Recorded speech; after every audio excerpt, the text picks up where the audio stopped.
Hello, Assalamu alaikum everyone. This is Rumaisa and Rabia from Bond Adams Solicitors, and we are on the radio Seerah this week. Assalamu alaikum Rabia, how are you? I'm good, thanks, and how are you? I'm okay, thank you. Good. It's been a long time since we've had you on Radio Seerah. I know, I was doing it quite a bit last year, but it's good to be back, and this time from the studio. But yeah, it's been busy. I think work's busy. Have there been any new updates in the family law? How's it going since we last spoke? Yeah, I think family's on its toes. It's been one of those that have just constantly been going since sort of lockdown. We've never really seen a drop or anything. There's been quite a few recent changes. There's been quite a few recent changes in the law as well, especially surrounding, children and parent cases, child law. So yeah, you have to constantly just make sure you're, on top of the law, reading up, seeing what's been going on.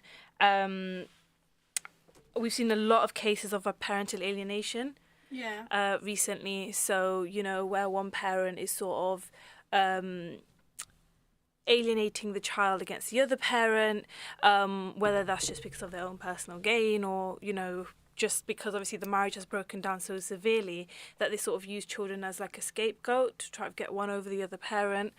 So we're seeing a lot of that recently, and I think the courts are also seeing a lot of that. So we've had recent,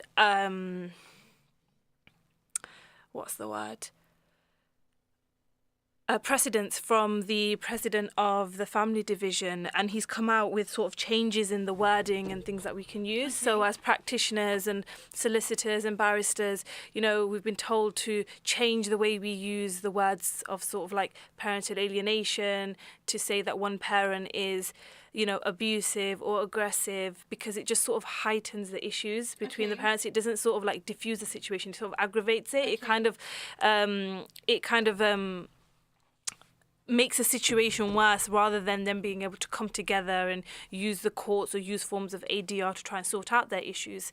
So we've had to adopt a lot of our changes, the way we draft our witness statements, the way we sort of advocate for clients in court. We can't say, for example, that there's issues of parental alienation. We have to say there's issues of, children's behaviours that have been sort of children's behaviours that are now confused or that may have some sort of influence from one parent. So there's been quite a few changes that we've sort of experienced, but it keeps us going.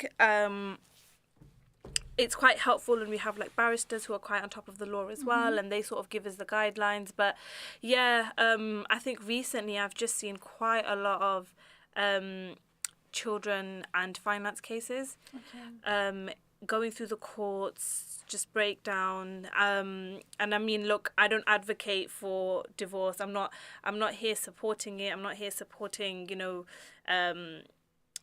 domestic violence or anything like that. But because of the line of work that I'm in, it's nice to be able to provide support for those who have actually been through something like that. So it's nice to be able to help people, give them advice on any issues that they're going through. And sometimes people just need someone to talk to. It's not about going all the way to court. It's just about maybe making them understand that there is a solution here.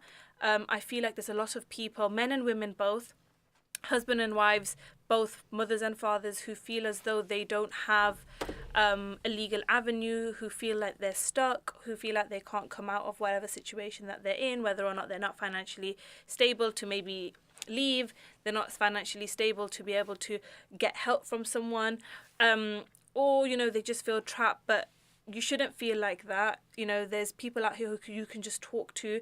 We offer, 30 minutes free advice for people who want to come and just have a chat, and we can sort of give you a rough idea as to what options are available for you. And there's loads of charities that we work with as well. Women's Aid, Men's Aid, just broken families living without abuse, that are available for both men and women. So we can, direct you, we can sort of point you in that direction. So yeah, we've seen quite a bit of a rise in finance and children cases at the moment.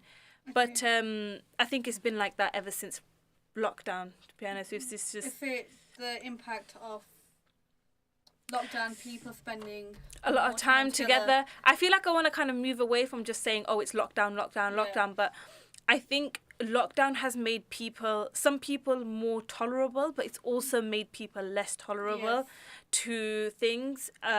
So, you know, sometimes when we get divorce cases, or we get people who come to us just to explain what's been going on in their family life and just want some advice. You look at the scale, for example, of, you know, severe, or you think, okay, this is not as severe, and each to their own. That is subjective.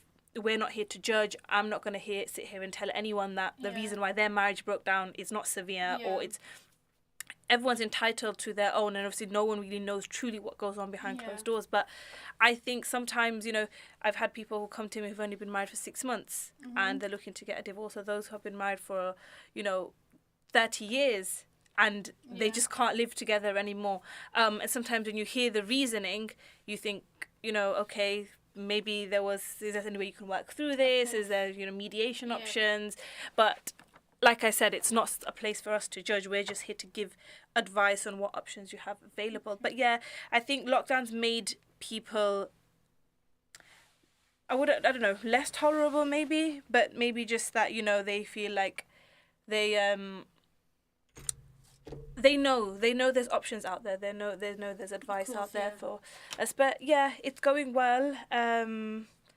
Family department is just up and running. There's new cases all the time. But how's the housing market? Is it up and booming? Or? I can say it's back up and booming now. We did have very quiet month, I think from November to Feb time, where obviously the mortgage interest rates went up, and as you can see, they are still going up. Yeah.